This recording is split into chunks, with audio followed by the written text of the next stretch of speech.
توازن رکھنے کے لیے جو بنیادی چیزیں ہیں نا، جو ایک مسلمان مرد کو لازم پکڑ لینی چاہیے، ان میں سب سے پہلی بات ہے انصاف. غلو کا شکار نہ ہو، نہ عقیدت میں نہ نفرت میں. اگر بیوی کے معاملے میں غلو کا شکار ہوگا تب بھی خرابی ہے، توازن قائم نہیں رہے گا. اور اگر ماں کی ممتا میں ڈوب ہی جائے گا اور انسان کا دامن کھو بیٹھے گا تب بھی توازن برقرار رہے گا. تو بنیادی چیز ہے انصاف. دوسری چیز ہے تحمل، برداشت آخر حد تک.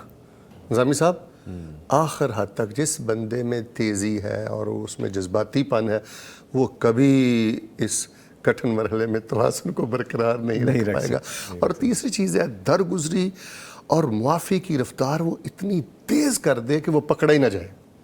اچھا، اگر وہ گرا مضبوط کر لے گا، بریک لگا کے بیٹھ جائے گا تو اس سے بہت زیادہ خرابیاں ہوں گی. اور میں یہ سمجھتا ہوں ان تینوں چیزوں کو حاصل کرنے کے لیے بیس یہ ہے کہ انسان کو ہمہ وقت اللہ کے ہاں یہ جو جواب طلبی ہے نا، جواب دہی، اس کا احساس رہنا چاہیے کہ اگر ادھر ماں ہے، یہ جنت ہے، تو ادھر بھی میں نے ایک عہد کر کے ایک اللہ کی بندی، ایک اللہ کا مہمان میرے گھر میں ہے. اگر ماں کے بارے میں پوچھا جائے گا تو اس کے بارے میں بھی پوچھا جائے گا، یہ کسی کی بیٹی ہے، کسی کی بہن ہے، اور کلمے کے نام پہ میں نے اسے حاصل کیا. یہ دونوں طرف ہی جنت اور جہنم کا معاملہ ہے، صرف ماں کی طرف نہیں ہے.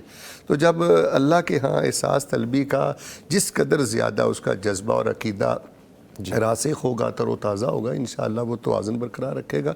اور دوسری سوالے سے بات یہ ہے کہ ظلم کی سنگینی سے جو بندہ جتنا آگاہ ہوتا ہے نا جی، وہ بھی توازن کو اتنا ہی برقرار رکھتا ہے.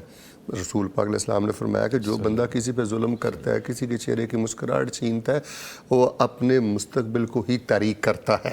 اللہ قبر تو طریق ہوتی ہے، الظلم ظلمات یوم القیامہ، قیامت تو انسان کی خرابی کی طرف جاتی ہے، دنیا بھی برباد ہو جاتی ہے. تو یہ وہ چند چیزیں ہیں جی، اگر ان کو ملحوظ خاطر رکھا جائے تو کافی حد تک انسان 100% تو نتیجہ نکلنا اس کیس میں ممکن نہیں ہے لیکن کافی حد تک انشاءاللہ بہتری کی امید ہو سکتی ہے. رشتوں کی جو جڑیں ہیں وہ ہر کلچر کے مطابق امبارڈڈ ہیں. ہر کلچر میں اس کی جو نوعیت ہے رشتوں کی وہ اس کلچر کے مطابق پائی جاتی ہے. ہر جگہ پہ وہ ڈیفرنٹ ہے. جی، تو ہمارے ہاں جو ریلیشن شپ کی جو میکانزم ایگزسٹ کرتا تھا ہسٹوریکلی بھی، اور دوسرا سارے اسپیکٹس اگر اس کے دیکھے جائیں تو وہ اس میں یہ چیز گرو ہوتی ہوتی جو ہے وہ یہاں تک پہنچی کہ یہ رفٹ جو ہے، اس کو میں کہوں گا اگر سو کالڈ رفٹ کہہ لیں کہ ہم پہلے سے ازیوم کر لیتے ہیں بعض اوقات کہ یہ رفٹ ہوگی ہی ہوگی، یا یہ کلیش رہے گا ہی رہے گا. یہ بھی سوسائٹی کا ایک ڈیلما ہے، اس کو ہم سمجھ لیں کہ اگر، اور وہ بعض اوقات اس میں نے دیکھا ہے کہ لڑکی کو، بچی کو شادی سے پہلے اس بات کے لیے پریپیئر کیا جاتا ہے کہ آپ نے جا کے کمپیٹ اور کوپ کیسے کرنا ہے، یعنی وہ آپ اس کو محاذ پر جیسے بھیج رہے ہیں. تو وہ وہاں سے ہی ایک چیز جو ہے وہ سٹارٹ لے لیتی ہے کہ جی یہ اختلافی رشتہ ہے بجائے اس کے کہ ایک محبت کے رشتے، جو کہ ٹھیک نہیں ہے، جو اکثر غلط بات ہے. یہ اکثر غلط ہے. اور یہ سوشلائزیشن سے، یہ بہت چھوٹے ہوتے سے بچوں کو سکھانا، دونوں کو، میل کو اور فیمیل کو، سوشلائزیشن کے اندر یہ چیز لے کر آنی چاہیے.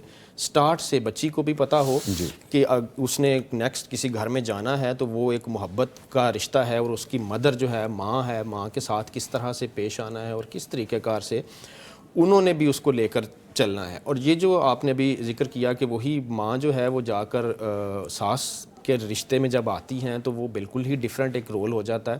اور اس میں بعض اوقات سوسائٹی نے یہ بھی سائنٹیفکلی پروون کچھ ریسرچز ہیں کہ جب وہی جو وکٹم بھی ہے خود رہی ہوئی، وہ بھی جا کر جو ہے وہ وہی رول اڈاپٹ کر لیتی ہے.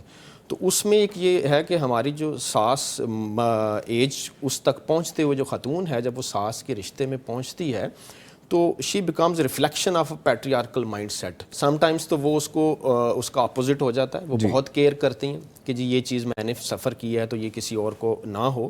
اور سم ٹائمز جو ہے وہ ریونجفل اور ریئیکشنری ہو جاتی ہیں کہ سوسائٹی نے جو ہے وہ اس طرح سے میرے ساتھ بیہیو کیا یا میرے ساتھ ہوا ہے، تو وہی جو ہے وہ آگے اس کی وہ اس وقت ایک میل مائنڈ سیٹ کی ریفلیکشن ہے جو بیسک پرابلم ہے پاور ازیوم کرنے سے.